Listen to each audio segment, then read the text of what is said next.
Hi friends, இன்றைக்கி பிரியாணிக்கெலாம் செம்ம match ஆகும் கத்திரிக்காய் கிரேவி ரெசிபி தாங்க பார்க்க போகிறோம். அது எப்படி செய்யலாம் நம்ம பார்க்கலாமா? வாங்க. அதுக்கு வந்து பார்த்தீங்கன்னா ஒரு 3 டேபிள் ஸ்பூன் வந்து வேர்க்கடலை, இது வந்து பச்சை வேர்க்கடலைங்க, வறுத்துக்கோங்க. நீங்கள் வறுத்தது இருந்தாலும் லைட்டாக வறுத்துட்டு நீங்கள் பொடி பண்ணும்போது சீக்கிரம் பொடி ஆகிடும். இதை நல்லா டோஸ்ட் பண்ணி எடுத்துக்கலாம். ஒரு 1.5 டேபிள் ஸ்பூன் வந்து நான் வெள்ளை எள்ளு சேர்த்துக்கிட்டேன். அது பேன் நல்லா சூடாகிடவே பாருங்கள் எப்படி பொரியுது. ஸ்டவ் ஆஃப் பண்ணிவிட்டு இதெல்லாம் ஆற விட்டு மிக்ஸி ஜாரில் சேர்த்து அரைச்சி எடுத்துக்கலாம். அதே பேனில் நல்லெண்ணெய் சேர்த்துக்கோங்க. நல்லெண்ணெய் சேர்த்து செய்யும்போது டேஸ்ட்டாக இருக்கும். இல்லைனா மல்லாட்டெண்ணையும் சேர்த்து செய்யுங்க. ஆயில் சூடு ஏறிடுச்சு. இப்போ வந்து நம்ம கத்திரிக்காவை பொரித்து எடுக்க போகிறோம். கத்திரிக்காயில் பூச்சி எதுனா இருக்கான்னு பார்த்துட்டு இது மாதிரி கட் பண்ணி எடுத்துக்கோங்க. கத்திரிக்காயில் வந்து தண்ணி இருக்கிறது பார்த்தீங்கன்னா இந்த ஆயிலெலாம் மேலே பொரியுது. நீங்கள் கத்திரிக்காவை தொடச்சிட்டு இதில் ஆட் பண்ணிக்கோங்க. இது நல்லா கொஞ்சம் பொன்னிறமாக வரட்டும். கத்திரிக்காவை இது போல் வதக்கி எடுத்துக்கிட்டேங்க. நான் தண்ணியோட போடுவேன். நல்லா மழை தூறுற மாதிரி ஆயில் நல்லா தூரி அடுப்பாண்டெல்லாம் ரொம்ப இதுவாகிடுச்சு. அதனால் நீங்கள் தண்ணியெலாம் தொடச்சிட்டு போட்டுக்கோங்க. நான் எப்பயும் அப்படி தான் போடுவேன். இன்றைக்கி ஏதோ ஒரு ஞாபகத்தில் அப்படி போட்டாச்சு. அதே ஆயிலில் வந்து கடுகு போட்டுக்கோங்க. கடுகு நல்லா பொரியுது. சிறிது வெந்தயம், சீரகம், ஒரு பெரிய வெங்காயம் சின்னதாக கட் பண்ணி வச்சுருக்கேன், ஒரு பூண்டு 10 பல், இதை ஆட் பண்ணி நல்லா வதக்கி எடுத்துக்கலாம். இது நல்லா பொன்னிறமாக ஆகட்டும். அது வரைக்கும் நல்லா வதக்கி எடுத்துக்கலாம். கூடவே ஒரு கொத்து கருவேப்பிலை ஆட் பண்ணிக்கோங்க.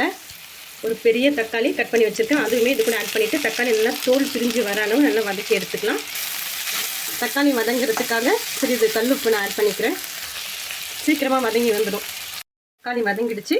சின்ன டீஸ்பூனில் கொஞ்சோண்டு மஞ்சத்தூள், குழம்பு மிளகாய் தூள் 2 டீஸ்பூன் ஆட் பண்ணிக்கிறேன் நான். நீங்கள் உங்கள் காரத்திற்கு ஏற்ற நீங்கள் ஆட் பண்ணிக்கோங்க. மிளகாய் தூளோட பச்சை வாசனை போகிறதெல்லாம் வதக்கிக்கலாம். இப்போ வந்து நம்ம வதக்கி வச்சுருக்க கத்திரிக்காவை ஆட் பண்ணிவிட்டு கத்திரிக்காவை நல்லா வதக்கிக்கலாம். ஒரு அரை டம்ளர் மட்டும் நான் தண்ணி ஆட் பண்ணிக்கிறேன். கொஞ்சம் கத்திரிக்காய் நல்லா வதங்கிடுச்சு, இருந்தாலும் கொஞ்சம் வேகணும். அதுக்கப்புறம் புளி வந்து சின்ன எலுமிச்சம்பழம் சைஸ் அளவு புளி ஊற வச்சுருக்கேன், அதுக்கப்புறம் ஆட் பண்ணிக்கலாம். இப்போ மூடி போட்டு ஒரு 5 மினிட்ஸ் வெயிட் பண்ணலாம். ஒரு சின்ன எலுமிச்சம்பழம் சைஸ் அளவு புளி ஊற வச்சுருந்தேன், அதுவுமே ஃபில்டர் பண்ணி ஆட் பண்ணிவிட்டு கலந்து விட்டுட்டு நம்ம அரைச்ச பேஸ்ட்டு வேர்க்கடலையும் எல்லாம் அரைச்சி வச்சுருங்களோ அதையுமே இது கூட ஆட் பண்ணிடலாம். ஜார் கழுவி தண்ணி கொஞ்சமாக ஆட் பண்ணிக்கோங்க. இதெல்லாம் கலந்து விட்டு ஒரு 1/4 மணி நேரம் மூடி போட்டு வைங்க. நல்லா திக்காகும் கிரேவி. அவுட்லைன் எண்ணெய் பிரிஞ்சு வரும். அந்த அளவுக்கு நம்ம வெயிட் பண்ணலாம். காஷ்மீரி சில்லி பவுடர் இருந்தால் நீங்கள் ஆட் பண்ணிக்கோங்க. என்கிட்ட இல்லை. அதனால் பார்த்திங்கன்னா வேர்க்கடலையும் வெள்ளை எள்ளுன்றதுனால கலர் வந்து இந்த கலராக ஆகிடுச்சு.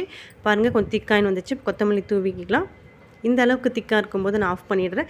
ஆறிடுச்சுன்னா கிரேவி இன்னும் நல்லா திக்காகும். சூப்பராக ரெடி ஆகிடுச்சுங்க நம்மளுடைய கத்திரிக்காய் கிரேவி. கண்டிப்பாக நீங்கள் ட்ரை பண்ணி பாருங்கள். பிரியாணி கூட சாப்பிட்டு பாருங்கள். ரொம்பவே டேஸ்ட்டாக இருக்கும். இந்த வீடியோ உங்களுக்கு பிடிச்சா லைக் பண்ணுங்கள், ஷேர் பண்ணுங்கள். மறக்காமல் நம்ம சேனலை சப்ஸ்கிரைப் பண்ணுங்கள்.